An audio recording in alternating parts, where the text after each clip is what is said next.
Protection কিনেছো? হ্যাঁ, কিনেছি।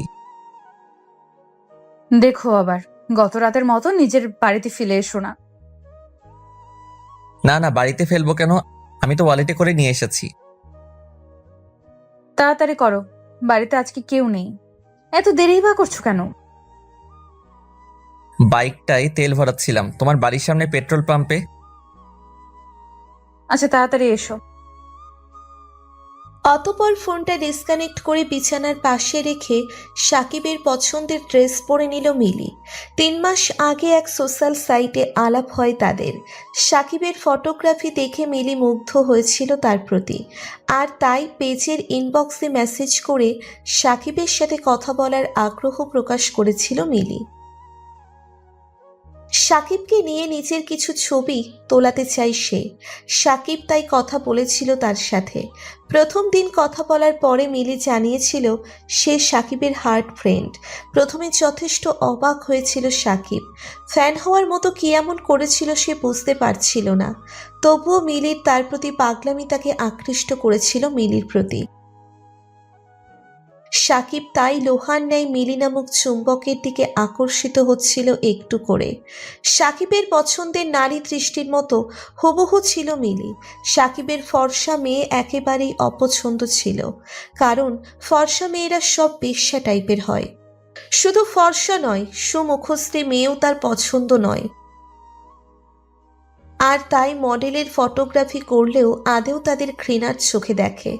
যদিও বা একসময় সাকিবের পছন্দ ছিল ফর্সা লম্বা স্টাইলিশ মেয়ে, তখন সে গুণের আগে দর্শনকেই প্রাধান্য দিত। তাই একটা সময় নিশির সাথে সম্পর্কে জড়িয়েছিল সে। নিশির মোহময়ী রূপে পাগল হয়েছিল সে ভীষণভাবে। নিশিকে ঘিরেই ছিল তার পুরো পৃথিবী, কিন্তু নিশি উচ্চাকাঙ্ক্ষাই ছিল তাদের সম্পর্কের ভাঙনের কারণ। নিশি ছিল একজন পেশাদারী মডেল, সে তার রূপের সম্পূর্ণ ব্যবহার করে সামনে এগোতে চাইতো। ফটোগ্রাফার হওয়া সত্ত্বেও সাকিব তা মেনে নিতে পারেনি। ফলে সাকিবের কানে প্রায়ই আসতো বিভিন্ন ধনী ব্যক্তির সাথে নিশি ডেটিংয়ের খবর। মানতে পারত না সাকিব, তাই তাদের সম্পর্কের মধ্যে প্রায়ই অশান্তি লেগে থাকতো।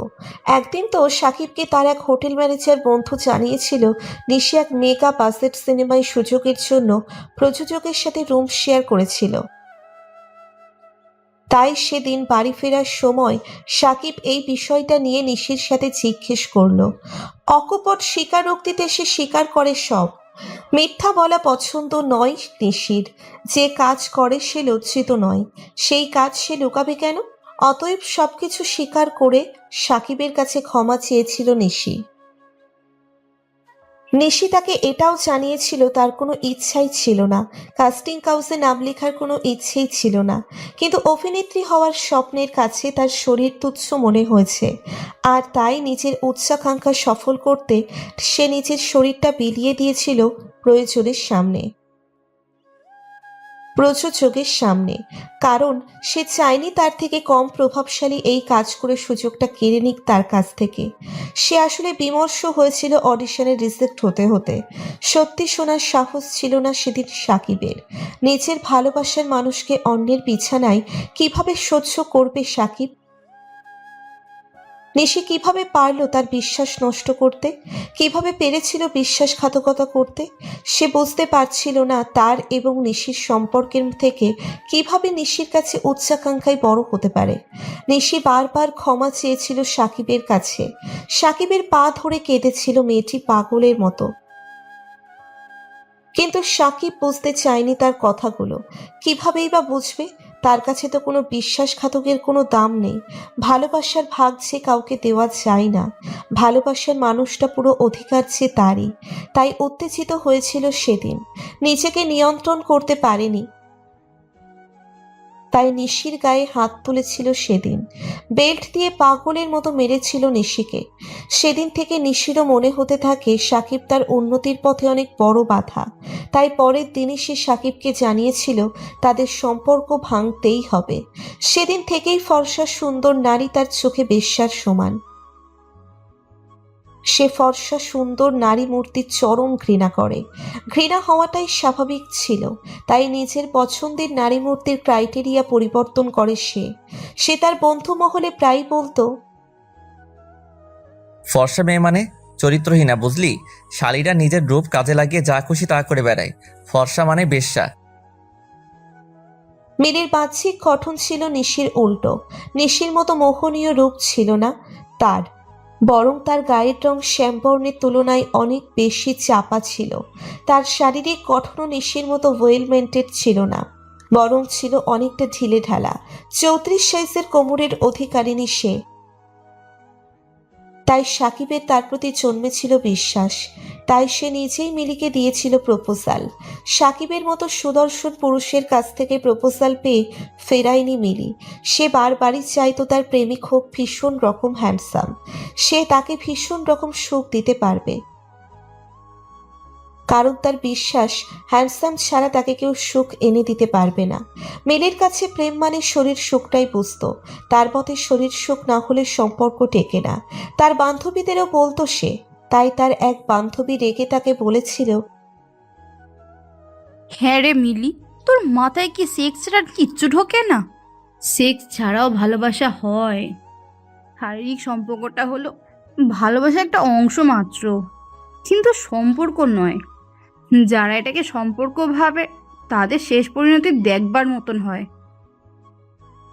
মিলি হেসে উত্তর দিল, তাহলে শারীরিক সুখ না দিতে পারলে ডিভোর্স হয় কেন? তার সেই বান্ধবী তার এহেন মনোভাব দেখে তার সাথে সম্পর্ক সব ত্যাগ করে চলে যায়। তার মনে হয়েছিল মিলির মানসিক সমস্যা আছে। তার মতে মিলি হয়তোবা তার ভবিষ্যৎ জীবনে বাধা হয়ে দাঁড়াতে পারে। মিলিকে সে অনেকবার বোঝাতে চেয়েছে, কিন্তু মিলি বুঝতে চায় না। আর তাই সাকিবের সাথে সম্পর্কে আসার আগে একাধিক শারীরিক সম্পর্কে লিপ্ত হয়েছিল সে। সে একই কারণে সম্পর্ক সৃষ্টির 2 মাসের মধ্যে সাকিবকে এক প্রকার জোর করেই বাধ্য করেছিল ফাঁকা বাড়িতে তার সাথে সহবাস করতে। যদিও সাকিব চেয়েছিল তাদের সম্পর্ক সম্পূর্ণ পরিণতি না হওয়া পর্যন্ত সহবাস করবে না, কিন্তু মিলির জেদের কাছে তাকে হার মানতে হয়েছিল। তাই মিলির ইচ্ছেতেই হাজির হতে হলো আর আসতে হলো তার বাড়িতে। বাড়ির কলিং বেল বাজানো মাত্রই সাকিবের পছন্দের ড্রেস পরে দরজা খুলে দিল মিলি। তারপর সাকিবকে কলার ধরে নিচের বেডরুমে নিয়ে যায়। তারপর মিলি সাকিবকে বিছানায় ফেলে জোর করেই ঘাড়ে গলায় কিস করতে থাকে। তারপর সাকিবের গোলাপি ঠোঁটের সাথে ঠোঁট মিলিয়ে দেয়। ধীরে ধীরে তারা এক অজানা সুখের রাজ্যে হারিয়ে যেতে থাকে। সাকিব প্রোটেকশন ব্যবহার করতে চাইলে মিলি বাধা দিল। সহবাসের সময় নিজের সতীত্ব বোঝানোর জন্য মিথ্যে চিৎকার করে মিলি। সাকিব মিলিকে এতটাই ভালোবাসতো যে তাকে তার এত সন্দেহ হয়নি। মিলি পরিবারের সবাই 3 দিনের জন্য বাহিরে গেছে, আর সুদীপ্ত তার পরিবারে বলেছিল সে তার ফটোগ্রাফির একটা প্রজেক্ট নিয়ে বাহিরে যাচ্ছে 3 দিনের জন্য। আর তাই কেউ সন্দেহ করেনি। এই 3 দিন তারা খুব ঘনিষ্ঠ মুহূর্ত কাটিয়েছিল। প্রতিটা মুহূর্তে তারা মেতে উঠেছিল এক অজানা শিহরণে। সাকিবের সাথে শারীরিক উন্মাদনায় প্রতিদিনই মেতে উঠেছিল মিলি। সাকিব যেন তাকে পাগল করে দিয়েছিল। এর আগে কোনো পুরুষ তাকে এতটা তৃপ্তি দিতে পারেনি। যদিও বা সাকিবের পাশাপাশি অনেকের সাথে শারীরিক সম্পর্কে মেতে উঠেছিল সে। অনেকজনকে তো আবার সাকিবের সাথে বেস্ট ফ্রেন্ড, এমনকি দাদা হিসেবেও পরিচয় করিয়ে দিয়েছিল। সাকিব যেহেতু সব সম্পর্ককে সমানভাবে সম্মান করত, তাই সে সন্দেহ করেনি। 3 দিন পর মিলির বাড়ির লোক ফিরে আসার আগেই সাকিব বাড়ি ফিরে এসেছিল। সাকিবকে ছাড়া সে প্রায় পাগল হয়ে যায়। তাকে ছাড়া এক মুহূর্তও থাকতে পারে না। প্রায় তারা সময় কাটাতো বিভিন্ন হোটেলে। আজ প্রায় 7 মাস তাদের সম্পর্কের। হঠাৎ একদিন রাতে প্রচণ্ড উৎকণ্ঠা নিয়ে মিলি সাকিবকে ফোন দিয়ে বলল, সাকিব, আমার পিরিয়ড স্কিপ করে গিয়েছিল 3 মাস, তাই প্রেগন্যান্সি টেস্ট কিট দিয়ে পরীক্ষা করায় পজিটিভ এসেছে রিপোর্ট। আরও নিশ্চিত হতে আমি ক্লিনিকে গিয়ে টেস্ট করেছিলাম, রিপোর্টে পজিটিভ এসেছে। কি করব আমি সমাজে মুখ দেখাতে পারবো না। এত দেরি হয়ে গিয়েছে যে অ্যাবর্শন করতে পারবো না। তাছাড়া দেশে করোনার কারণে পরিস্থিতিও অস্বাভাবিক। সাকিবের সাথে কান্নায় ভেঙে পড়েছিল মিলি। সে এই কমাসে ভালো করেই চিনতে পেরেছিল সাকিবকে। সাকিব যে কতটা ইমোশনাল সে ভালো করেই জানতো। সে এটাও ভালো করে জানতো সাকিবের মতো কেউ তার জীবনে না আসলে, কারণ সাকিবের মতো এতখানি বিশ্বাস তাকে কেউ করবে না। মিলির কথায় সাকিবের মনে লাড্ডু ফুটতেছিল। সে অনেক খুশি হয়েছিল। সাকিব তার কথা শুনে হেসে বলেছিল, আরে পাগলি, অ্যাবর্শন করতে কে বলেছে? ও আমাদের ভালোবাসার চিহ্ন, তাকে যে পৃথিবীতে আনতেই হবে। মিলি জানতো সাকিব এই কথাই বলবে, কারণ সে জানতো সাকিব খুব ইমোশনাল। এজন্য মিথ্যে প্রেগনেন্টের কথা বলে ইমোশনাল করে তোলে। আর তাই শুভ দিনক্ষণ দেখে বিবাহ বন্ধনে জড়ালো তারা। সোশ্যাল মিডিয়াতে সাকিব তাদের ছবি আপলোড করে উপরে ক্যাপশন করে লিখল, বাহ্যিক সৌন্দর্য নয়, মনের সৌন্দর্যই মনুষ্যত্বের পরিচয়। সাকিবের বিয়ের ছবি দেখে চোখ ভিজল নিশির। সে বিশ্বাস করতে পারছিল না সাকিব অন্যজনের সাথে সম্পর্কে জড়ালো। সে জানতো সাকিব তাকে ঘৃণা করে, তবে এত বেশি সেটা জানতো না। কেন আজ সম্পর্ক শেষ জেনেও অন্য কারো হতে দেখে চোখ ভিজল? তবে কি সে সাকিবকে এখনো ভালোবাসে? এসব ভাবতে ভাবতেই নিশি মেকআপ করা মুখ বেয়ে দুফোঁটা চোখের জল গড়িয়ে পড়ল। সে নিজেকে প্রশ্ন করল, আজকে আমি সাকিবের পাশে দাঁড়াতে পারতাম না? এত বৈভবের খ্যাতি থেকেও কি আমি সেই সুখ পাই যে সুখ সাকিবের সাথে 1 BHK ফ্ল্যাটে বুকে মাথা রেখে ঘুমালে পেতাম? আজ এত পরপুরুষের হার্ট থ্রো হয়েও কি সেই আনন্দটা হয় যেটা সাকিবের ছোট্ট একটা প্রশংসায় পেতাম? তার মনের মণিকৌঠো থেকে উত্তর আসে না। সে বুঝতে পারে উচ্চাকাঙ্ক্ষা চরিতার্থ করতে গিয়ে সাকিবের বিশ্বাস ভাঙাটা তার ভুল ছিল। হয়তো ভুল নয়, তীব্র অন্যায় হয়েছে, যা ক্ষমার অযোগ্য।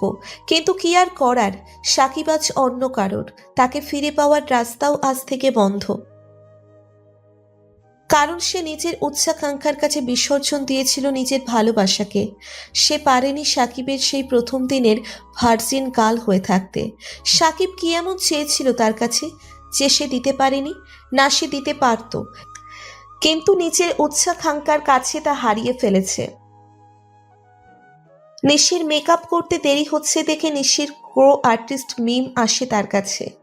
নিশির এই রঙিন সুসজ্জিত গ্ল্যামার দুনিয়ার একমাত্র বান্ধবী হচ্ছে মিম। নিশির চোখে জল দেখে সে জিজ্ঞাসা করল, কি হলো নিশি? আর কত বছর নিজের পাপের প্রায়শ্চিত্ত করবি তুই? অতীতটাকে ভুলে যা প্লিজ। সাকিব তো তোকে মনেও করে না, তবে তুই কেন নিজেকে কষ্ট দিচ্ছিস? নিশি একটা দীর্ঘশ্বাস ফেলে বলে, কিভাবে মনে করবে? ভুলটা তো আমারই, ওর না। জানিস, বুঝতে পারিনি যশ ছাড়া বেঁচে থাকা গেলেও ভালোবাসা ছাড়া যায় না। আজ তাই সাকিবের বিয়ে দেখেও নিজেকে ঠিক রাখতে পারছি না। বারবার মনে পড়ে যাচ্ছে ওর সাথে কাটানোর সময়গুলো। বিয়ে হয়ে গেছে এত তাড়াতাড়ি? কি বলিস? নিশি সোশ্যাল মিডিয়া থেকে সাকিবের বিয়ের ছবিটা বের করে মিমের হাতে দিতেই মিম হেসে উঠল। বলতে লাগলো, এই মেয়েকে বিয়ে করার ছিল তো তোকে কি সমস্যা ছিল? এ তো পাক্কা খেলোয়াড়। থাক, আর বললাম না, মুখে গালাগালি আসছে। রমজান মাসে গালাগালি করা ঠিক না। নিশি চোখের জল মুছে অবাক হয়ে মিমের দিকে তাকিয়ে জিজ্ঞেস করল, মানে? তোর মনে আছে নিশি, আমি আমার কাকার ছেলের গল্প বলেছিলাম যে সুইসাইড করেছিল? হ্যাঁ। এই সে 12 বাত্তারি মেয়ে। দিনের পর দিন ঠকিয়েছে আমার ভাইটাকে। ওর ছেলে চাই, নিত্য নতুন ছেলে, যে ওকে তৃপ্তি দিতে পারবে। শহরের নামী ইন্ডাস্ট্রিজ আফতাব চৌধুরীর একমাত্র মেয়ে ও। কেস করেছিল ওর নামে আত্মহত্যার প্ররোচনা দেওয়ার জন্য, কিন্তু কোনো লাভ হয়নি জানিস। আমাদের দেশে ভালো মানুষেরা বিচার পায় না, আর এই কালনাগিনী বেশ্যারা ঠিকই আইনের অপব্যবহার করে। ও তো সাকিবকে শেষ করে দিবে রে। মেয়েটা এতটাই জঘন্য যে যাকে দাদা ডাকে তার সাথেও বের শেয়ার করতে দ্বিধা করে না, এমনকি নিজের পিসির ছেলের সাথেও। তবে কি জানিস, মেয়েটার বাহিক দেখে এরকম মনে হয় না। সবাই ওকে সতীলক্ষ্মী ভাবে, কিন্তু সমাজ সুন্দরীদের চরিতার্থ ভাবলেও এদের ভাবে না, কারণ এরা নন ভার্জিন হয়ে ভার্জিনের মতো চিৎকার করতে জানে, যা পুরোটাই অভিনয় ছাড়া আর কিছুই নয়। সব কিছুরই তো অ্যাডভান্টেজ আছে, এরা সেটাও ব্যবহার করে। তবে কি জানিস, সাকিবের টাইমলাইনে প্রায়ই দেখতাম সে আমাদের মতো সোকল সুন্দরীদের নিয়ে বাজে মন্তব্য করত আর বলতো আমরা চরিত্রহীনা। কিন্তু ও জানতো না রূপ দিয়ে কখনো চরিত্র বিচার করা যায় না। ও হয়তো জানবেও না ওর পিছনে কত রঙ্গ করে বেড়াবে এই মেয়ে। কি আর করবি, তোর তো কিছুই করার নেই। চল, শর্ট রেডি হয়ে গেছে। নিজের নিজের ভালোবাসার মানুষের এহেন পরিণতি দেখে নিজেকে ঠিক রাখতে পারছে না নিশি। সে নিজেকে ক্ষমা করতে পারছে না। তার মনে হচ্ছে সব দোষই তার, কারণ সে যদি সাকিবের বিশ্বাস নিয়ে না খেলতো তো সাকিবের এই ভুল ধারণা আর থাকতো না। থাকতো না তার জীবনে অশান্তি, পড়তে হতো না এরকম একটা আশঙ্কায়।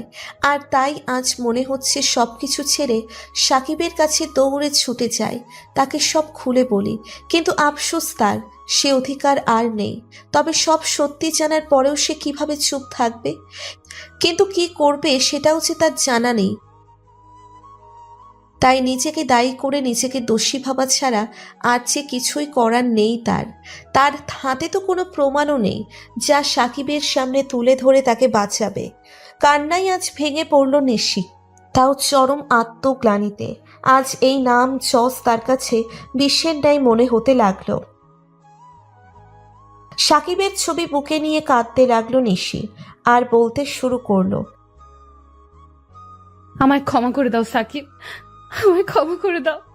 তোমার এহেন পরিণতি যে আমি চাইনি। আমি বুঝতে পারিনি আমার উন্নতির জন্য তোমার জীবন নষ্ট করতে হবে। সেদিন আর শুটিং স্পটে গেল না নিশি। মেকআপ রুম থেকে চেঞ্জ করে কাউকে কিছু না বলে পা বাড়ালো বাড়ির দিকে। কিছুই বুঝতে পারছিল না কিভাবে মিলির হাত থেকে বাঁচাবে সাকিবকে। সাকিবকে বাঁচানো যে একমাত্র তার কর্তব্য। বাড়িতে এসে সোফায় বসে পড়ল নিশি। তার জানি কেমন জ্ঞান শূন্য লাগছে নিজেকে। তার জন্যে কারো এত বড় ক্ষতি হতে পারে সে ভাবেনি। সাকিব এবং তার পুরনো ছবিগুলো মন দিয়ে খুঁটিয়ে দেখছিল। মনে পড়ছিল একের পর এক পুরনো স্মৃতিগুলো। তার এখনো মনে আছে প্রতিটা ফটোশুটের আগে সাকিব তাকে নিজের হাতে সাজিয়ে দিত। মাঝে মাঝে যখন তার রান্না করা হয়ে উঠত না, তখন সাকিব তাকে নিজ হাতে রান্না করে খাইয়েও দিত। আজও তার মনে পড়ে তার সেই পিরিয়ডের দিনগুলো।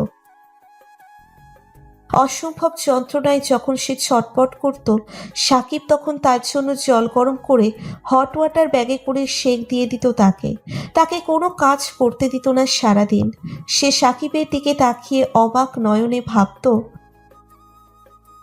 কোনো ছেলে এতটা ভালো কি করে বাসতে পারে? আমার বাবাকে তো সবসময় দেখতাম মায়ের সাথে গায়ে হাত তোলা ছাড়া কথাই বলতো না। সত্যি বলতে সাকিব নিশির জীবনে একটা আশীর্বাদ স্বরূপ ছিল। নিশির আজও খুব কষ্ট লাগে যখন মনে পড়ে সে লিভিনে গেলে সাকিবের সাথে। নিশির মা যখন সদ্য সদ্য মারা গিয়েছেন, তখন নিশির বাবা মিঠুন আহমেদ কিছুদিন পরেই বাড়িতে নিয়ে আসেন 18 বছর বয়স্ক মডেল রক্ষিতা অহনা। নিজের চোখের সামনে নিজের বাবার এহেন নোংরামি মেনে নিতে পারছিল না নিশি। দমবন্ধ হয়ে আসছিল তার প্রতিটা মুহূর্তে। এরকমই একটা মুহূর্তে আত্মহত্যার পথ বেছে নিয়েছিল নিশি। ঠিক করে দিয়েছিল আজই শেষ করে দিবে সব। স্টেশনে গিয়ে বসেছিল অনেকক্ষণ। ট্রেনের সামনে ঝাঁপ দেওয়া ছাড়া আর কেই বা করার ছিল তার।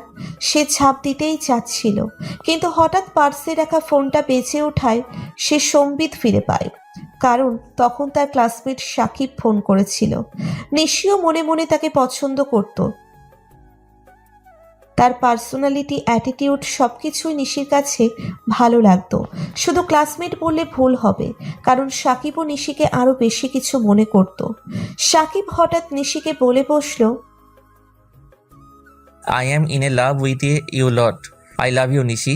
I love you so much. সেদিন সাকিবের বলা কথাগুলো নিশিকে নতুন করে বাঁচার অনুপ্রেরণা জুগিয়েছিল। সেদিন নিশি খুঁজে পেয়েছিল বাঁচার তীব্র আকাঙ্ক্ষা। হ্যাঁ, সেদিন সাকিবের ভালোবাসার কাছে হার মেনেছিল নিশি। সাকিবের কাছে পেয়েছিল একমাত্র আশ্রয়স্থল, ফিরে এসেছিল মৃত্যুর হাত থেকে। নিশি পারেনি আর থাকতে, বেরিয়ে আসে স্টেশন থেকে। সাকিবের ফ্ল্যাটে রাত 12টার সময় উপস্থিত হয় নিশি।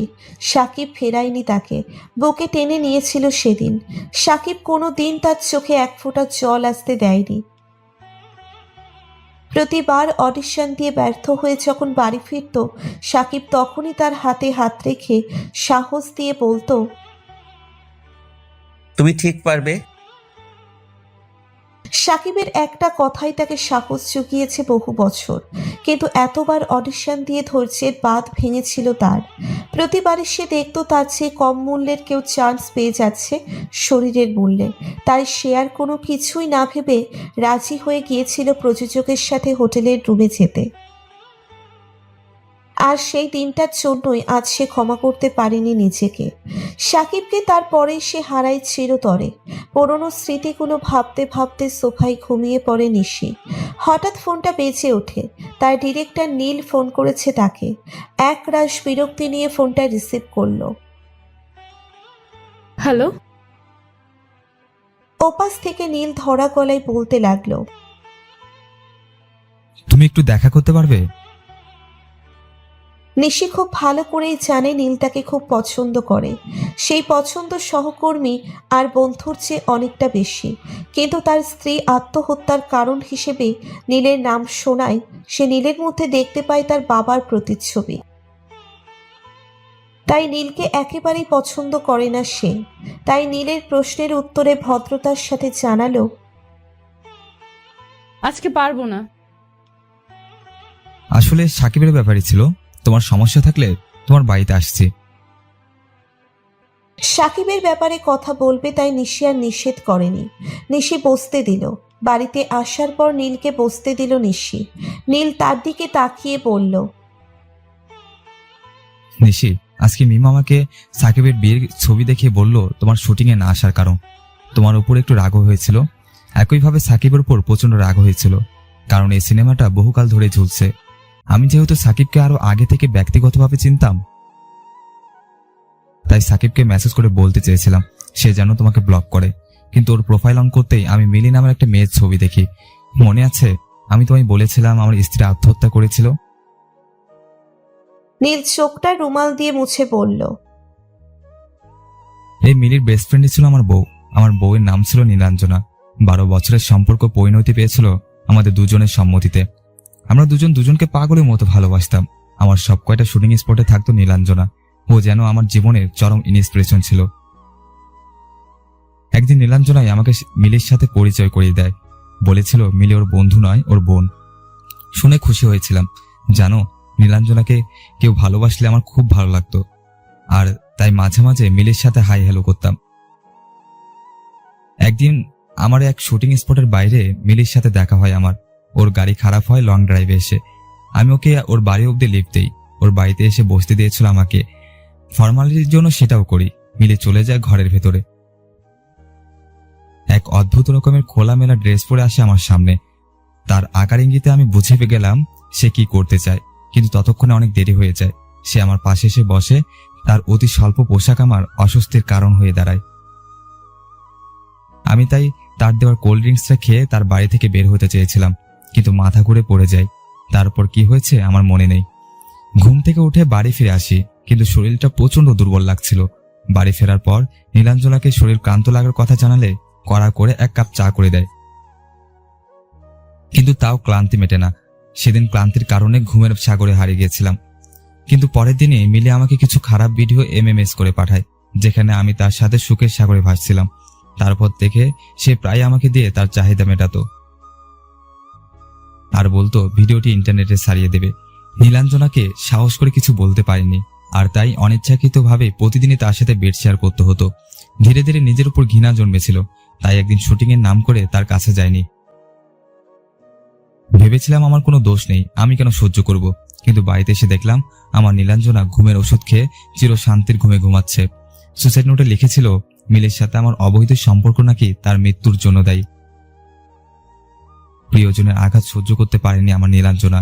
মিলির পুলিশের সাথে অবৈধ সম্পর্ক করে জেল থেকে বের হয়ে যায়, কিন্তু আমি ছেলে হওয়ায় তা পারিনি। তবে যদি পুলিশ সিনিয়র মেয়ে হতো তাহলে আমিও চেষ্টা করতাম। বিনা দোষে সব হারালাম আমি। সাকিবও আমাকে ঘৃণা করতে লাগলো, কারণ সে নীলাঞ্জনার খুড়তুতো ভাই হতো। মিলিকে ও চিনত না, কিন্তু আমার চিনত খুব ভালো করে। কান্নায় ভেঙে পড়ল নীল। মিলির সত্যি শুনে হতভম্ব নিশিও। সে বুঝতে পারছিল না এত কিছু কেউ কি করে হতে পারে, কিভাবেই বা কেউ নিজের বেস্ট ফ্রেন্ডের ঘর ভাঙতে পারে। নিশি স্তম্ভিত হয়ে গেল। নীল তাকে বিদায় জানিয়ে চলে গেল। নীল চলে আসার পর নিশি পাপ বোধ বেড়ে গেল আরো কয়েক গুণ। আজ তার কেরিয়ার মনে হচ্ছে গলার ফাঁসির মতো। মনে হচ্ছে সব ছেড়ে কোথাও পালিয়ে যেতে। খুব ইচ্ছে করছে সাকিবকে জড়িয়ে ধরতে, তার বুকে মুখ লুকিয়ে কাঁদতে ইচ্ছে করছে, কিন্তু সাকিবকে যে জড়িয়ে ধরার অধিকার সে হারিয়ে ফেলেছে। আজ অনেকক্ষণ হয়েছে মিলি বাথরুমে দরজা বন্ধ। সাকিবও তাকে বিরক্ত করেনি। মিলির আসল রূপ ধরা পড়েছে সাকিবের সামনে। সাকিব জানতে পেরেছে মিলি তাকে ফাঁসিয়ে বিয়ে করেছে, কারণ মিলি কোনো দিন অন্তঃসত্ত্বা ছিলই না। সাকিব মর্মাহত হয়েছিল মিলির এহেন মিথ্যা সম্পর্ক দেখে। নিশিকে হারিয়ে মিলিকে আঁকড়ে ধরে সে বাঁচতে চেয়েছিল, কিন্তু মিলি যে তার সাথে প্রতারণা করবে কখনোই সে ভাবতে পারেনি। শুধু মিলির এরকম মিথ্যে সম্পর্ক দেখে সে বলেছিল, মিলি এই মিথ্যের ঠিক কি দরকার ছিল? মিলি কোনো উত্তর দেয়নি। কোনো অপরাধ বোধও তার আচরণে পরিলক্ষিত হয়নি। সাকিব শুধু অবাক হয়েছিল তার এরকম আচরণে। কিছুদিন পর সাকিব তার এক বন্ধুর কাছ থেকে জানতে পারে মিলি কল্ট বয় হায়ার করতে খুব ভালোবাসে। সাকিবের যে মডেল বন্ধুটি তাকে এই তথ্যটি দিয়েছিল, সে নিজেও পোর্টফোলিওর টাকা জোগাড় করার জন্য কল্ট বয়ের কাজ করে। সাকিব প্রথমে বিশ্বাস করতে চায়নি, কারণ তার কাছে মিলি ছিল লক্ষ্মী মন্ত্রার স্বরূপ। সাকিবের হিসেবে ফর্সা সুন্দর মুখশ্রী, সুন্দর শারীরিক গঠন বিশিষ্ট মেয়ে মাত্রই চরিত্রহীনা, কিন্তু মিলির মতো মেয়েরাও যে চরিত্রহীনা হয়, তারাও যে সেক্স অ্যাডিক্টেড হয় তা ভাবতে পারেনি। চোখ দিয়ে জল পড়ছে তার। নির্বাক হয়ে দাঁড়িয়ে আছে, নির্বাক দর্শকের মতো। সে বুঝতে পারছিল না কি সত্য কি মিথ্যা। তার চোখের সামনে ভেসে উঠছিল নিশির মুখখানা। তার সাথে প্রতারণা করার কারণবশত নিশির চোখে মুখে অনুতাপ ছিল প্রায়শ্চিত্ত করার চেষ্টা। তার প্রতারণার কারণ ছিল তার হতাশার বহিঃপ্রকাশ। কিন্তু মিলি দিনের পর দিন তাকে ঠকিয়ে যাওয়া সত্ত্বেও তার কোনো অনুতাপ নেই। বরং সাকিব সব সত্যি জানার পর সে সাকিবকে পাত্তা না দিয়ে খেয়াল খুশি মতো ছেলে নিয়ে আসে বাড়িতে। এমনকি সাকিবের সামনেই পরপুরুষের সাথে উলঙ্গ অবস্থায় মেতে ওঠে নোংরা খেলায়। বিখ্যাত ইন্ডাস্ট্রিয়ালিস্টের মেয়ে হওয়ার দরুন সাকিব কোনো প্রতিবাদও করতে পারে না। সাকিবের প্রতিদিন তিলে তিলে মরতে থাকে। আজ তার কোথাও একটু মনের কোণে নিশির জন্য, নিশির সাথে কাটানো স্মৃতিগুলো উকি মেরে তাকে প্রশ্ন করে, নিশিকে কি ক্ষমা করা যেত না? ওর যে চোখে প্রবল অনুশোচনা ছিল। ঠিক তখনই মস্তিষ্ক তার সমস্ত চিন্তা ভাবনাকে বাধা দিয়ে বলে, নিশি কিন্তু প্রতারণাই করেছে। নিজের সাথে আজকাল দ্বন্দ্বে মেতে ওঠে সাকিব। মিলিকে আজ তার খুব অসহ্য লাগে। এই তো সেদিনের কথা, সাকিবের 16 বছর বয়সী মামার ছেলে তার বাসায়। ইচ্ছে ছিল ভাইয়ের মতো বড় মাপের ফটোগ্রাফার হবে, কিন্তু তা আর হলো কই। মিলি প্রথমে তাকে করার প্রস্তাব দিল। প্রথমে 2-1 দিন ভালোই মজা পেয়েছিল, কিন্তু পরে সাকিবের মামাতো ভাই নিজের ভুল বুঝতে পেরে যখন সঠিক প্রথমে আসতে চেয়েছিল, তখন মিলি তার উপর চাপ প্রয়োগ করে। শেষমেশ একজন মেয়ে হয়ে একটা ছেলেকে ধর্ষণ করলো। সাকিবের আজও চোখে জল ভরে যায় যখন মনে পড়ে তার ছোট ভাইটা কি নিদারুণ মানসিক যন্ত্রণায় দিন পার করতেছে। সে কিছুটা রিকভারি করেছে, কিন্তু মেয়েদের ঘৃণা তার ভীষণভাবে। কাউন্সিলিং চলছে তার। এভাবেই মিলির দিনের পর দিন সাহস বেড়েই চলেছে। এখন এমন অবস্থায় এসে দাঁড়িয়েছে, তাদের বাড়ির সামনে রাস্তা দিয়ে কোনো পুরুষ মানুষ হাঁটতেই চায় না। আর রাতের বেলা এলাকার বকাটেরা সিরিয়াল ধরে। হঠাৎই বাথরুমে কোনো কিছু পড়ার শব্দ সাকিবের ধ্যান ভাঙল, কিন্তু মিলি তো এখনো বের হলো না বাথরুম থেকে। নাকি বাথরুমেই পরপুরুষের সাথে চালাইতেছে। সোফায় বসে খবরের কাগজ পড়তে পড়তে এসব কথা ভাবছিল সাকিব। কিন্তু প্রায় 2 ঘন্টা হয়ে গিয়েছে বাথরুম থেকে বের হচ্ছে না মিলি। অন্যদিকে সাকিবের প্রজেক্টরের কাছে বাহিরে যাবে, দেরি হয়ে যাচ্ছে। সে এবার দরজার সামনে গিয়ে 2 বার নক করলো।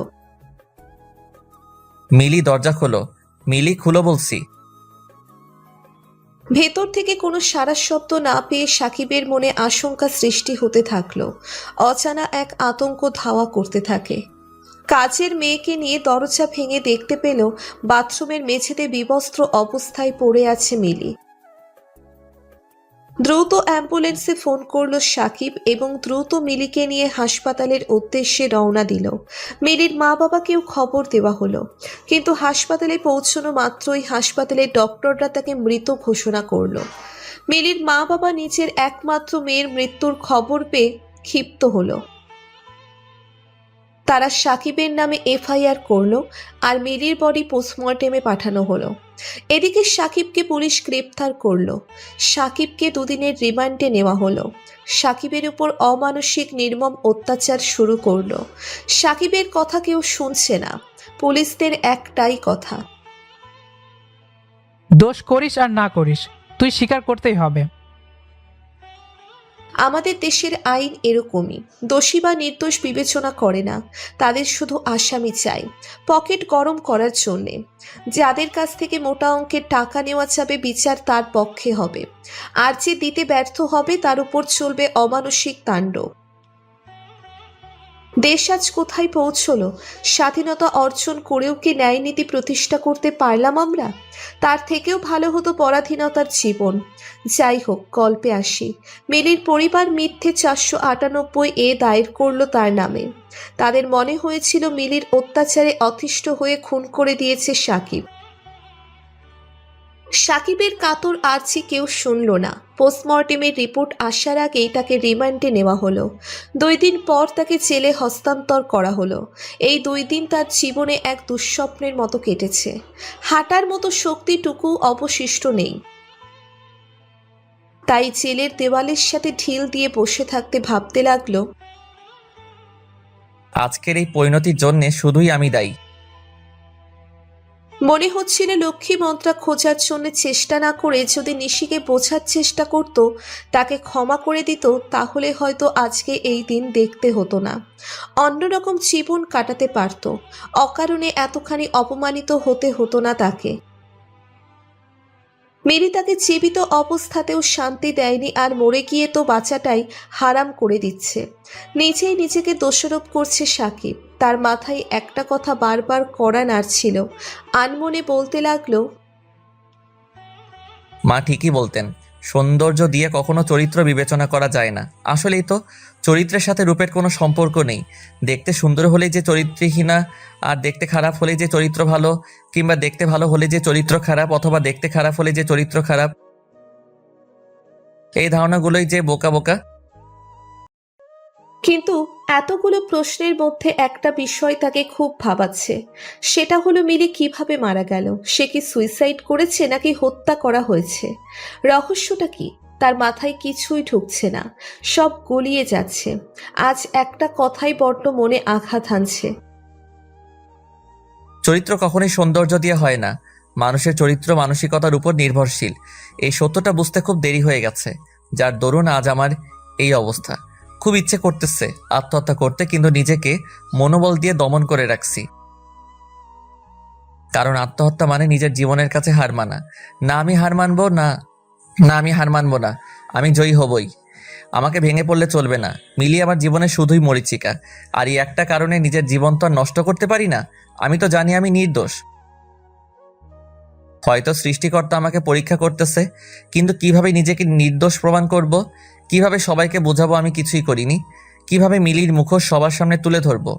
কিন্তু কিভাবে এত কিছু করব? তাই সবকিছু অদৃষ্টের উপর ছেড়ে দেওয়াই ভালো। সব দরজা যখন বন্ধ হয়ে যায় তখন একটা দরজা খোলা থাকে। হ্যাঁ, আমাকে ওই দরজাটাই খুঁজে নিতে হবে। এখন আমার একমাত্র করণীয় হচ্ছে ধৈর্য ধারণ করা। এটাই সফলতার একমাত্র রাস্তা। আপন মনেই কথাগুলো বলছিল সাকিব। হয়তো জীবনের আঁকড়ে ধরে বাঁচার সব রাস্তাই তার জন্যে বন্ধ। ভালোবাসা নামক শব্দটাই তার জীবন নষ্টের একমাত্র কারণ। তার এহেন পরিণতির জন্য ভালোবাসাই দায়ী। কি অন্যায় ছিল তার? সে তো সরল মনেই প্রথমে নিশিকে ভালোবেসেছিল, তারপর মিলিকে, কিন্তু দুজনেই তাকে ঠকিয়েছে। তার ভালোবাসাকে সুযোগ হিসেবে কাজে লাগিয়েছে। হয়তো তার জীবনের সবচেয়ে বড় ভুল ছিল ভালোবাসা। অন্যদিকে চলচ্চিত্র জগতে আসার পর থেকে নিউজ পেপার পড়া মোটামুটি বন্ধ করে দিয়েছে নিশি। ভয় পায় কখন তার নামে গুজব শুনে ফেলবে, হয়তোবা নিজের খারাপ ইমেজ নিয়ে যদি কোনো চিন্তায় পড়তে হয়। কারণ মিডিয়ার লোকেদের বিশ্বাস নেই, তিলকে তাল করাই তাদের অন্যতম বৈশিষ্ট্য। তারপর সেটাকে বারবার ব্রেকিং নিউজ হিসেবে সোশ্যাল মিডিয়ায় সম্প্রচার করবে। সেজন্য বাড়িতে খবরের কাগজও রাখে না, সারাদিন টিভিতে কার্টুন সিরিজ দেখেই সময় পার করে। কারণ দেশের যে পরিস্থিতি, ঘর থেকেই তো বের হওয়া দুষ্কর। হয়তোবা সেলিব্রিটিদের জন্য এটা কোনো বিষয়ই না, তারপরেও সে কোনো রিস্ক নিতে চাইছে না। আজ তার কি মনে হলো, সে তার নিজের ভুলেই একটা নিউজ চ্যানেল ধরে বসলো।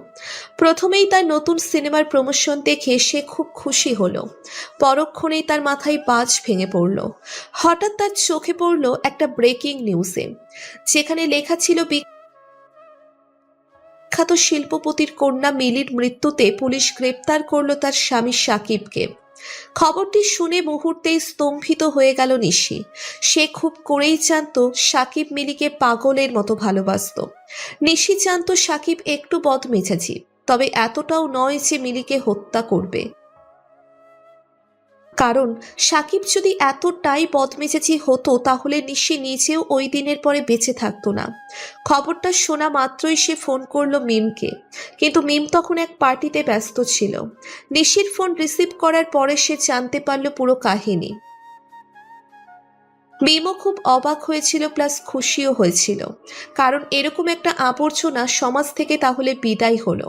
তারপরেও মিম তার এক দূরসম্পর্কের ভাইয়ের নাম্বার দিল, যে একজন নামি দামি উকিল। যে কোনো প্রয়োজনে ওনার সাথে যোগাযোগ করতে বলল। নিশি বুঝতে পারছিল না সে কিভাবে সাকিবকে বাঁচাবে। হঠাৎ তার মনে হলো এখন তার একজন উকিল দরকার, যে কিনা সাকিবকে জেল থেকে বের করতে পারবে। আর মিম তো তাকে একজন উকিলের নাম্বার দিল। আর দেরি করা যাবে না, এখনই উকিলের সাথে ফোনে আলাপ করে থানায় রওনা দিতে হবে।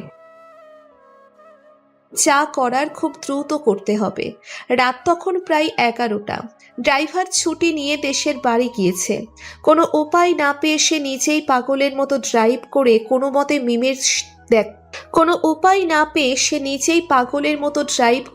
মতে মিমের দেখানো সেই অফিসিয়াল লয়ারের কাছে গেল। নিশি বাড়িতে থাকতেই উকিলের সাথে কথা বলেছিল, তাই আর কোনো সমস্যায় পড়তে হয়নি। উকিলকে সঙ্গে করেই পুলিশ স্টেশনে পৌঁছলো নিশি। এক্ষেত্রে সে আগেই জানতো সাকিব বিয়ে করার পরে কোথায় থাকতো, তাই তেমন একটা সমস্যায় পড়তে হয়নি থানায় যেতে। থানায় গিয়ে নিশি জানতে পারে সাকিবের নামে বেশ কয়েকটা ধারায় এফআইআর করা হয়েছে। পুলিশ ইনচার্জ নিশিকে তারপরেও চেষ্টা করতে বলেছেন। তিনি নিশির অনেক বড় ফ্যান, তাই নিশি নিজেই তার থানায় আসায় তার অবস্থা তো বুঝতেই পারছেন। হয়তোবা তিনি সাকিবকে ছেড়ে দিতেন, কিন্তু প্রশাসনের ভয়ে তার করলেন না। আইনের বিরুদ্ধে তিনি কিছু করতে না পারলেও তিনি জানালেন তিনি নিশির পাশে সর্বত্র থাকবেন। হঠাৎ করে নিশি অস্ফুট স্বরে বলতে লাগলো, ওসি সাহেব, আর কি কোনো রাস্তাই নেই সাকিবকে নির্দোষ প্রমাণ করার? ম্যাম, একটা রাস্তা আছে, সেটা হলো পোস্টমর্টম রিপোর্ট, যেটা দ্বারা সত্যটা প্রমাণ করতে পারেন। কিন্তু পোস্টমর্টম রিপোর্ট কবে আসবে? আপাতত আরো 3-4 দিন সময় লাগবে। এতদিন সাকিবকে এখানে রাখা যাবে না, যা করার খুব তাড়াতাড়ি করতে হবে। আমি বলি কি, কোনোভাবে জামিনের ব্যবস্থা করা যায় না? আচ্ছা নিশি, আমি বরং জামিনের জন্য কোর্টে আপিল করি, কি বলো? কোর্টে আপিল করে মনে হয় না তেমন একটা লাভ হবে মিস্টার মাহমুদ সাহেব, কারণ খুনের আসামিকে এত সহজে কোর্ট থেকে জামিন দিবে না। আচ্ছা উকিল সাহেব, আমরা তো চেষ্টা করতেই পারি। আপনি অ্যাপিলের ব্যবস্থা করুন ভাইয়া, যত টাকা লাগে আমি দেব। সব কিছু আর টাকা দিয়ে কেনা যায় না নিশি। কিছু কিছু জিনিস যেটা হয়তো একবার হারিয়ে গেলে হাজারবার চেষ্টা করলেও ফিরে পাওয়া যায় না। যাই হোক, আমি টাকার বিনিময়ে কাজ করি না, কারণ টাকা হচ্ছে হাতের ময়লা, এক হাতে আসবে অন্য হাতে খরচ হয়ে যাবে। কিন্তু একটা জিনিস আছে যেটা সারা জীবন মানুষের মনে থেকে যায়, সেটা হলো ভালোবাসা। আর আমি এই ভালোবাসার জন্যই কাজ করি, কারণ এই আইনের মারপ্যাচে পড়ে অনেক মা তার সন্তানকে হারিয়ে ফেলে, কেউ বা তাদের বেঁচে থাকার অবলম্বন হারিয়ে নিঃস্ব হয়ে পড়ে, কেউ হয়তো প্রিয়জনকে হারিয়ে সুইসাইড করতে বাধ্য হয়। আর আমি চাই না কোনো নির্দোষ ব্যক্তি তার প্রিয়জনের কাছ থেকে হারিয়ে যাক। তাই সততা ও নিষ্ঠার সাথে নিজের দায়িত্ব পালন করতে চাই, অসহায় মানুষের পাশে দাঁড়াতে চাই। জীবনের শেষ নিঃশ্বাস অবধি এটাই করব। আচ্ছা ভাইয়া, সরি, আসলে আমার মাথা ঠিক ছিল না। আপনি তো জানেনই আমার উপর দিয়ে কি যাচ্ছে। কিছু মনে করেন না, আপনি আপনার মতো করে করেন প্লিজ। আচ্ছা, আমি আজকে জামিনের জন্য কোর্টে আপিল করতেছি। তার আগে সাকিবকে কিছু জিজ্ঞেস করার আছে। তুমি কি আমার সাথে তার কাছে যাবে? আচ্ছা ঠিক আছে, আপনি যান, কিন্তু আমার বিষয়ে কিচ্ছু বলবেন না, কারণ আমি চাই না আমার এই মুখ নিয়ে তার সামনে যেতে, কারণ তার এই অবস্থার জন্য আমিই দায়ী। আচ্ছা ওসি সাহেব, আপনি আমার সাথে চলুন জেল কাস্টাডিতে। আর নিশি, তুমি বাড়ি চলে যাও, আমি তোমাকে ফোনে সব জানিয়ে দেব। সেদিন রাতে নিশি বাড়ি ঠিকই ফিরে এসেছিল, কিন্তু প্রতিটা মুহূর্ত তার কাছে ফাঁসির মতো মনে হচ্ছিল। অতিবাহিত সময়ের সাথে নিশির পাপ বোধ বেড়ে যাচ্ছিল কয়েকশো গুণ। সব কিছুর জন্যে কেবল নিজেকেই দোষী করছিল, নিজেকে খুব বড় মাপের অপরাধী মনে হচ্ছিল। আয়নার সামনে দাঁড়াতেই তার বিবেক এসে দাঁড়ালো তার সামনে। নিজেকে নিজেই কটাক্ষ করে বলতে লাগলো, হয়ে গেছিস তো দামি অভিনেত্রী, তোর কি দরকার সাকিবকে নিয়ে ভাবার? সেদিন প্রযোজকটার সাথে বেড শেয়ার করতে যাওয়ার আগে কি একবারও ভেবেছিস সাকিবের কি হবে? ভেবেছিলিস কি তোকে অন্ধের মতো যে বিশ্বাস করে তার কতখানি কষ্ট হবে? ভাবিসনি তো? তাহলে আজ কেন ভাবছিস? মরতে দে তাকে। নিজে নামি দামি অভিনেত্রী হয়ে ঘুরে বেড়া, কিন্তু ক্ষমা করতে পারবি তো নিজেকে? নিশি আয়নার সামনে কান্নায় ভেঙে পড়ল, চিৎকার করে বলতে লাগ, এই জীবন তো আমি চাইনি। সাকিবের জীবন বলি দিয়ে নিজের জীবন গড়তে চাইনি আমি। হয়তো আজ তার আশেপাশের আসবাবপত্রগুলো তাকে দেখে ব্যঙ্গ করছে। ব্যঙ্গ তো করবারই কথা, কারণ সব দোষী তো তার। নিজেকে খুবই অসহায় মনে হতে লাগলো। সাকিবকে একটু চড়িয়ে ধরার আকাঙ্ক্ষা যেন ঘায়েল করছে তাকে। খুব ইচ্ছে করছে একটু চড়িয়ে ধরে বলতে, ভালোবাসি। কিন্তু নিয়তি হয়তো এটা চাই না, তাই তো এখনো অবধি প্রায়শ্চিত্ত করার মতো সুযোগও তার আসেনি। মানুষ ঠিকই বলে, সময় থাকতে সময়ের মূল্য বোঝা যায় না। ঠিক তেমনি ভালোবাসার মানুষ কাছে থাকলেও তার গুরুত্ব আমরা বুঝি না, যতক্ষণ না মানুষটি হারিয়ে যায়। এটাই হয়তো নিয়তি। আজ 3 দিন সাকিব জেল থেকে ছাড়া পেয়েছে, কিন্তু সে একটা কথা কিছুতেই বুঝতে পারছে না যে তাকে জামিন করালোটা কে, পরিচয় বা গোপন রাখলো কেন। কিন্তু আজ খুবই মনে পড়ছে নিশিকে। নিশি তো আমাকে সত্যিই ভালোবাসতো, তাহলে কেন একবারও আমার খোঁজ নিতে আসলো না? নাকি সব কিছুই তার নাটক ছিল, যেমনটা মিলি করেছিল? হ্যাঁ, সব মেয়েরাই একই রকম। না, কখনই কোনো মেয়ের চক্করে পড়া যাবে না। সব মেয়েরাই ধোঁকাবাজ, ছলনাময়ী, আর এই শহরে থাকবোই না। গ্রামে চলে যাব। এই শহরে থেকে কি পেলাম? সবাই শুধু স্বার্থের পেছনে দৌড়ায়। চাই না এরকম স্বার্থপর শহরে থাকতে। কি দোষ করেছিলাম আমি? আমি তো কারো কোনো ক্ষতি করিনি। অনেক বড় বড় স্বপ্ন ছিল, হাতে হাত রেখে দুইজনে এক পথে চলার ওয়াদা হয়েছিল। কিন্তু সে ভালোবাসাটা আজ বদলে গেছে। সামান্য অভিনেতা হওয়ার জন্য নিজেকে বিলিয়ে দিল। শুধু বদলাতে পারিনি আমি। এত বড় বড় স্মৃতি বানিয়ে ছোট করে চলে গেল ছলনাময়ীটা। আজ মনে হয় দুইজনের মাঝে কিছুই ছিল না। তার দেওয়া কষ্টগুলো ভুলতে মিলির মতো শ্যামবর্ণের মেয়ের সাথে সম্পর্ক করেছিলাম, কিন্তু সেও একজন বেশ্যার থেকে কম ছিল না। হয়তো ভালোবাসাটাই আমার জীবনে বড় ভুল। আর কখনোই কাউকে ভালোবাসবো না। সব কিছু থেকে মুভ অন করে ফিরে আসতে হবে। হ্যাঁ, সবকিছু নতুন করে শুরু করব। আর কারো মিথ্যা মায়ায় জড়াবো না। আজকেই এই শহরটা ছেড়ে চলে যাব।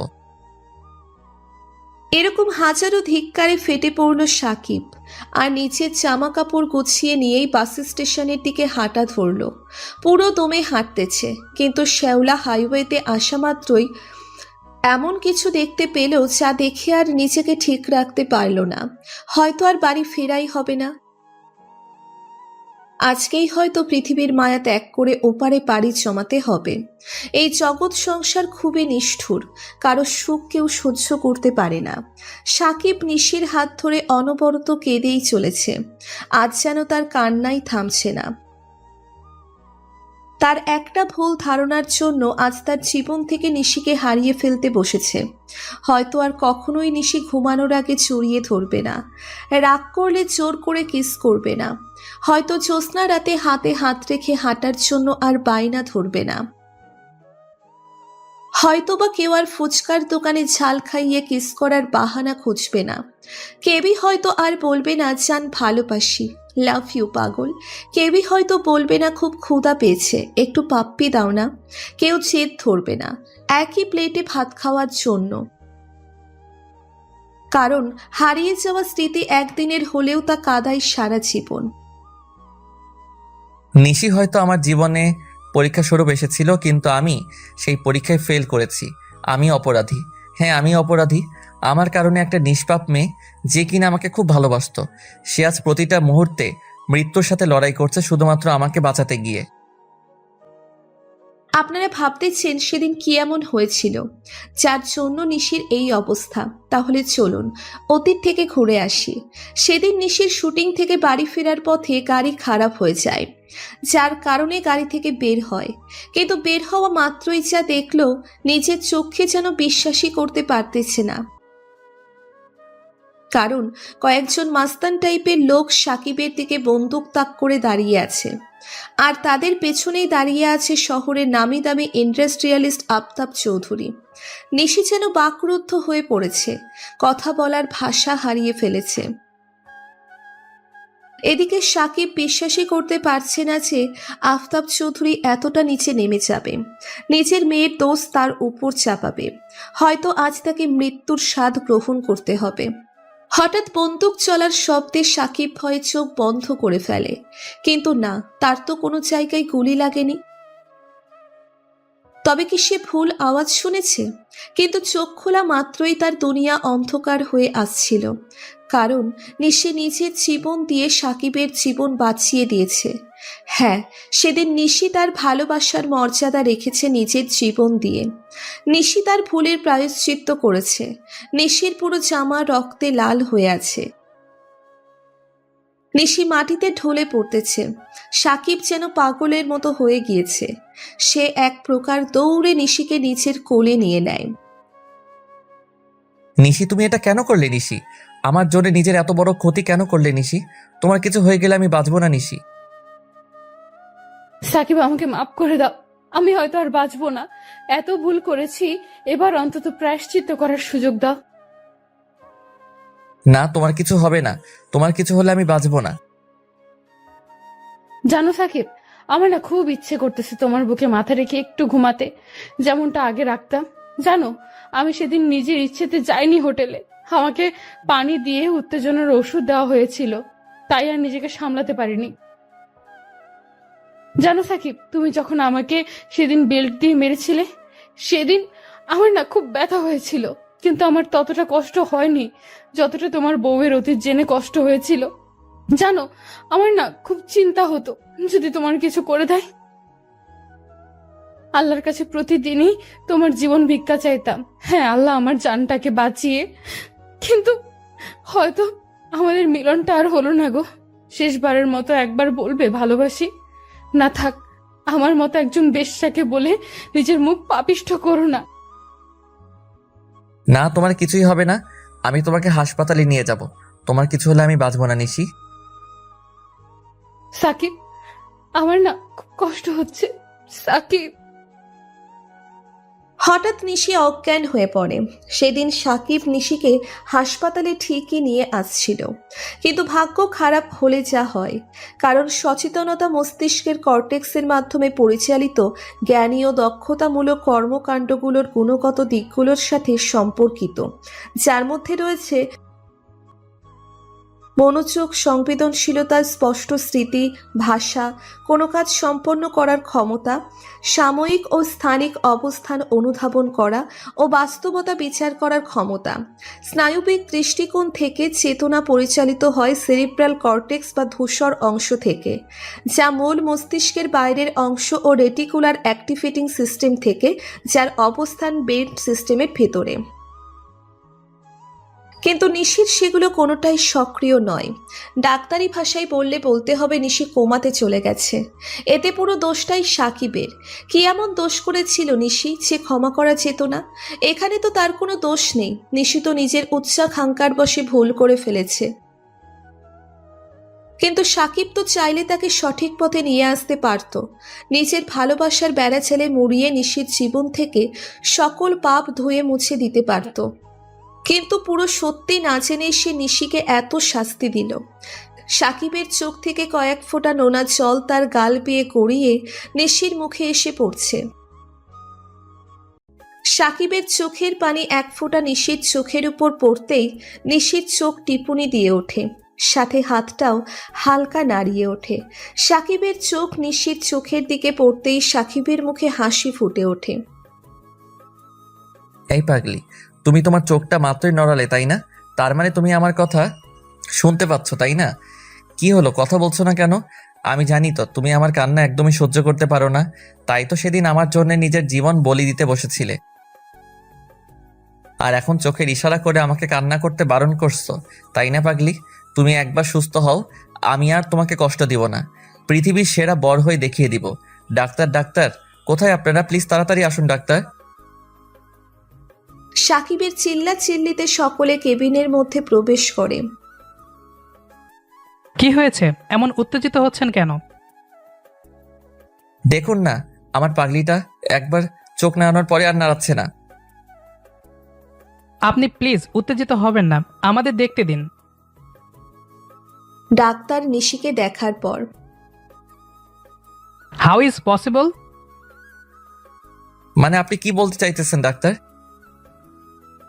আমার 36 বছর ক্যারিয়ারে এই প্রথম এমন আজব ঘটনা। নিশি এর নার্ভ ধীরে ধীরে সজাগ হয়ে উঠছে, কারণ সকল আশঙ্কা অমূলত প্রমাণ করে সে জেগে উঠেছে। হাইথোপারমিয়ার কারণে তার মস্তিষ্কের রক্ত চলাচল বন্ধ হয়ে গেলেও তার মস্তিষ্কের কোনো প্রকার ক্ষতিগ্রস্ত হয়নি। আমরা এর থেকে এখন ভালো কিছু আশা করতে পারি। মিস্টার সাকিব, আপনি বাইরে যান প্লিজ, আমরা শেষ চেষ্টাটুকু করি। সাকিবের মুখের ভাষা যেন হারিয়ে ফেলেছে। কি বলবে কিছুই ভেবে পাচ্ছে না। ধীরে ধীরে সাকিব ফ্লোরে বসে পড়ে। অতি সুখে আর অতি দুঃখে এই দুই সময় যেন মুখের ভাষা হারিয়ে যায়। সাকিবেরও তাই হয়েছে, তবে এটা দুঃখের জন্য না, এটা অতি সুখের জন্য। আইসিইউ এর দরজার সামনে ফ্লোরে বসে পাগল করে হাসছে সাকিব। কারণ আজ সৃষ্টিকর্তা তার জীবনের সেরা উপহার দান করেছেন, তার পাগলিটাকে আবার ফিরিয়ে দিতেছে। প্রায় অনেকক্ষণ পরে ডাক্তাররা বের হয়ে এলেন। ডাক্তার সাহেব, আমার পাগলিটা ঠিক হয়ে যাবে তো? সরি মিস্টার সাকিব, আসলে আমরা যথেষ্ট চেষ্টা করেছি, কিন্তু কিছু করতে পারিনি। এই কথা আর বলবো না। নাও কংগ্রাচুলেশন মিস্টার সাকিব, পেশেন্ট এখন আউট অফ ডেঞ্জার। এখন ঘুমের ওষুধ দেওয়া হয়েছে, 1 ঘন্টার মধ্যে জ্ঞান ফিরবে। থ্যাংক ইউ ডাক্তার সাহেব, আপনার এই উপকার আমি জীবনেও ভুলব না। আমি শুধু আমার দায়িত্বটাই পালন করেছি, এর পুরো ক্রেডিটটাই শুধু আপনার। আপনি যদি দৃঢ় মনোবল আর দিনরাত সেবা যত্ন না করতেন তাহলে হয়তো এটা সম্ভব হতো না যদি আপনি গত 3 মাস রোগীর সর্বোত্তম খেয়াল না রাখতেন। আমি যে ভুলটা করেছি তার কাছে এটা তুচ্ছ।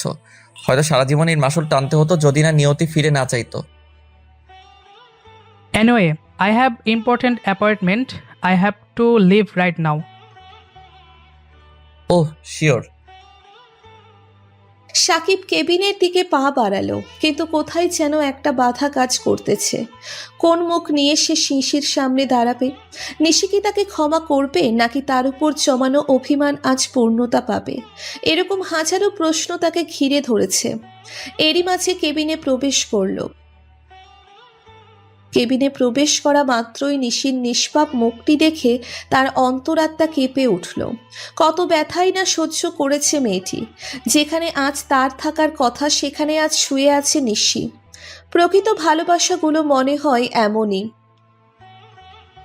শত কষ্ট হলেও প্রিয়জনের জন্য নিজের শেষটুকু বিসর্জন দিতে সর্বদা প্রস্তুত। নিশির পাশে রাখা চেয়ারে বসে পড়ল সাকিব। নিশির মুখে ভালোবাসার পরশ এঁকে দেওয়ার লোভ সামলাতে না পেরে নিশির কপালে ভালোবাসার পরশ এঁকে দেয়।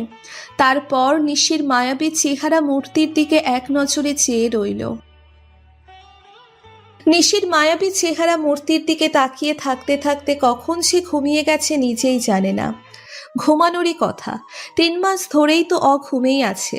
রাত পাহারায় দিন পার হতো তার, কারণ প্রতি রাতেই নিশির পাশে বসে থাকতো সাকিব। নিশি কখন চোখ খুলে তার দিকে তাকাবে? সম্ভবত চোখ খুলে কখনোই তাকাতো না। এভাবেই বিছানায় একদিন নিঃশেষ হয়ে যেত। নিয়তি যদি এটাই চাইতো। নিয়তি কখনোই কাউকে সম্পূরক করে না, কোনো না কোনো কমতি রাখবে। কিন্তু নিয়তি যে তাকে এত বড় সারপ্রাইজ দেবে সে কখনোই ভাবতে পারেনি। তার সবচেয়ে বড় কমতি আজ পূরণ করেই দিল। হঠাৎ করে কারো কোমল স্পর্শে সাকিবের ঘুম ভাঙল। এই স্পর্শ যে তার খুব চেনা, এ যে ভোলার নয়। মাথা তুলে তাকাতেই নিশির ছলছল চোখের দিকে তাকিয়ে সাকিব যেন নিজেকে আর শান্ত রাখতে পারল না। নিশিকে জড়িয়ে ধরে হাউমাউ করে কেঁদে দিল। তখনই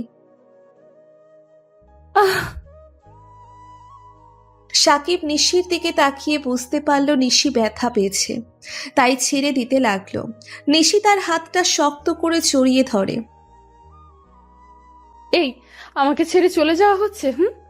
আমাকে ছেড়ে আর যেও না, আমার না খুব ভয় করে। তোমাকে আর যেতে দিব না। নিশি আমাকে মাফ করে দাও, আমি না জেনে অনেক বড় ভুল করে ফেলেছি। আমি ভার্জিন গার্ল খুঁজতে গিয়ে তোমাকে অনেক কষ্ট দিয়ে ফেলেছি।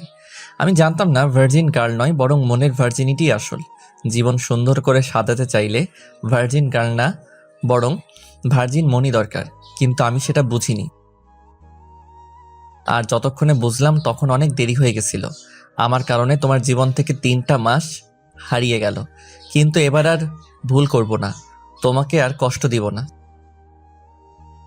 এসব বলতে বলতে সাকিব এবার উচ্চস্বরেই কান্না করে দিল। এ যে তার সুখের কান্না। আজ রাগ, অনুরাগ, মান, অভিমান সব যেন চোখের জল হয়ে বের হয়ে যাচ্ছে। চোখের পানি যে বাদ মানছেই না। পুরুষদের নাকি কাঁদতে নেই, কিন্তু তার তো কান্নাই থামছে না। আজকেও কি এসব নিয়ে ভাবতেছো? যাও, তোমার সাথে কথা নাই। কি হয়েছে? আমার জানটা বুঝি রাগ করেছে? আচ্ছা বলো, কি করলে তোমার রাগ ভাঙবে? না থাক, লাগবে না আমার। নিশির মিষ্টি ঠোঁটের ছোঁয়ায় সাকিবের শরীরে যেন এক নতুন অনুভূতি জাগ্রত হতে লাগলো। তারা একে অপরকে রাক্ষসের মতো কিস করেই যাচ্ছে। এমন সময় ডাক্তার কেবিনে প্রবেশ করেন। ডাক্তারকে দেখে দুজনেই হকচকিয়ে ওঠে। অন্যদিকে ডাক্তারও কিছুটা অপ্রস্তুত হয়ে পড়েন। তিনিও কিছুটা স্বাভাবিক হয়ে বলতে লাগলেন, আপনি এখন বাইরে যান, রোগীকে রেস্ট নিতে দিন, নইলে তিনি আবার কোমাতে ফিরে যেতে পারেন, কারণ তার শরীর অত্যন্ত দুর্বল। আর এই ওষুধগুলো বাইরের ক্লিনিক থেকে নিয়ে আসেন, আমাদের কাছে আপাতত নেই। এই নিন, প্রেসক্রিপশনটা নিন। হালার পুত, আসার সময় পেলি না? এই না যেই না রোমান্স করতে লাগলাম, তখনই এন্ট্রি নিলি? শালা আবাল কোথাকার, রেসপন্সিবিলিটি বলতে কিছু রাখতে পারিস না? ঠিক আছে ডাক্তার সাহেব। নিশিকে রেখে সাকিব বাহিরে গেল আর তাড়াতাড়ি করে ঔষধ নিয়ে আসে। তবে বিলটা ক্রেডিট কার্ডের মাধ্যমেই পে করে, কারণ তার কাছে কোনো নগদ টাকা ছিল না। থাকবেই বা কেমনে, কারণ গত 3 মাস ধরেই তো এখানে পড়ে আছে। তারপর ঔষধ নিয়ে হাসপাতালে ফিরে আসে আর নিশিকে ঔষধগুলো খাওয়ানোর পর ঘুমের ঔষধ দেওয়া হয় আর নিশি ঘুমিয়ে পড়ে। এভাবেই চলে গেল পুরো 1 সপ্তাহ। এই 1 সপ্তাহে সাকিব নিশিকে এক মুহূর্তের জন্যেও চোখের আড়াল করেনি। প্রতিটা মুহূর্তে নিশিকে সব ধরনের কম্প্রোমাইজ করার চেষ্টা করেছে। অন্যদিকে নিশিও যেন বেঁচে থাকার নতুন আলো খুঁজে পেয়েছে। সীমাহীন বিস্তীর্ণ প্রেমনগর, যেখানে শুধু একজনেরই বসবাস, সেটা হলো নিশি নিজেই। এটাই তো চাই বাঙালি নারীরা, প্রিয়জনের একটু কেয়ার, একটু ভালোবাসা আর একটু সময়। যার প্রত্যেকটা ইচ্ছাই সাকিব পূরণ করার চেষ্টা করেছে। আজ সকাল থেকে সাকিবের মনটা উদাসী হয়ে বেড়াইতেছে, কারণ আজকেই নিশিকে হসপিটাল থেকে রিলিজ করবে। সেই সাথে আজকেই তারা পবিত্র সম্পর্কে আবদ্ধ হবে। তাদের সম্পর্ক আজকেই পরিণতি পেতে চলেছে। ভাবতেই মনটা নেচে উঠতেছে। এরই মাঝে তারা হসপিটাল থেকে বেরিয়ে গাড়ি নিয়ে কাজী অফিসের দিকে রওনা দিল। মূলত এর আগে তারা এক বাড়িতে থাকলেও কখনো ঘনিষ্ঠ সম্পর্কে জড়ায়নি। নিশি চেয়েছিল নিজেকে প্রতিষ্ঠিত করার পর সে নতুন জীবন শুরু করবে। সাকিবও আর বাধা দেয়নি, কিন্তু এরই মাঝে ঘটে গেল জীবনের কালো অধ্যায়, যা কখনোই ভোলা সম্ভব না। আচ্ছা বউ, ধরো আমরা বিয়ে করলাম কিন্তু বিড়ালটাই মারতে পারলাম না, তখন কি হবে? ওই ছ্যামরা, আমি কি এখনো তোরে বিয়ে করছি নাকি? তাহলে বিড়াল মারতে যাবো কোন দুঃখে? বিয়ে করি নাই কিন্তু করব তো। জি না, আমি কাউকেই বিয়ে করতে পারবো না। কেন কেন? আমি কি দেখতে খারাপ নাকি? না, বিষয়টা এরকম না, তবে বিয়ে করতে পারি একটা শর্তে। তোমার সব শর্ত মানতে পারি, এখন বলো কি শর্ত মানতে হবে? প্রথমে আমাকে প্রপোজ করো, তারপর ভেবে দেখবো। করতেছি, দাঁড়াও। এই বলে গাড়ি থামিয়ে পাশের ফুলের দোকান থেকে ফুল নিয়ে আসলাম। তারপর মিশন স্টার্ট করলাম। জানি না তোমাকে দেখার পর কি হয় বা কিভাবে হয়, শুধু জানি সারা জীবনের জন্যে কিছু অনুভূতি জমা হয়েছে, যেটা তোমাকে হীনা কল্পনা করাই বৃথা। তুমি আর আমার অবসরে নেই রে, অভ্যাসে পরিণত হয়েছ। সেই অভ্যাস যা কখনোই ত্যাগ করা সম্ভব না। আর তুমি আমার অনুভবে নয়, বরং অস্তিত্বেই মিশে গেছ। একটাই চাওয়া, এই অস্তিত্বের সমাপ্তি যেন কোনো দিনই না হয়। তোমাকে সত্যি ভালোবেসে ফেলেছি, অনেক বেশি ভালোবেসে ফেলেছি। I love you Nishi, I love you so much. Now will you marry me? I love you too. তারপর আমরা কাজটা সাইরা ফেলাইলাম। ওই মিয়ারা উল্টাপাল্টা ভাবেন কেন? আর আমরা তো বিয়ের কথা বলছি, মানে কাজী অফিসে গিয়া শুভ কাজ সাইরা ফেলাইলাম। আজকে আমার আর নিশির বাসর রাত। আজকে কেন জানি না খুব শরম করতেছে। এত শরম কোথায় যে রাখি, এই কথা বলতেও শরম করতেছে। বাসরাতে নাকি শরম করতে নাই, এই জন্যই লজ্জা শরমের মাথা খাইয়া ভেতরে ঢুকলাম।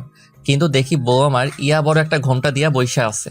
তারপর কিছুক্ষণ চুপচাপ নীরব দর্শকের মতো দাঁড়িয়ে থাকলাম, কারণ আমার যে আবার শরম করে। বউ আমার 5G, তাই বুইজা ফেলাইছে যে তার 4G জামাইয়ের শরম করতেছে।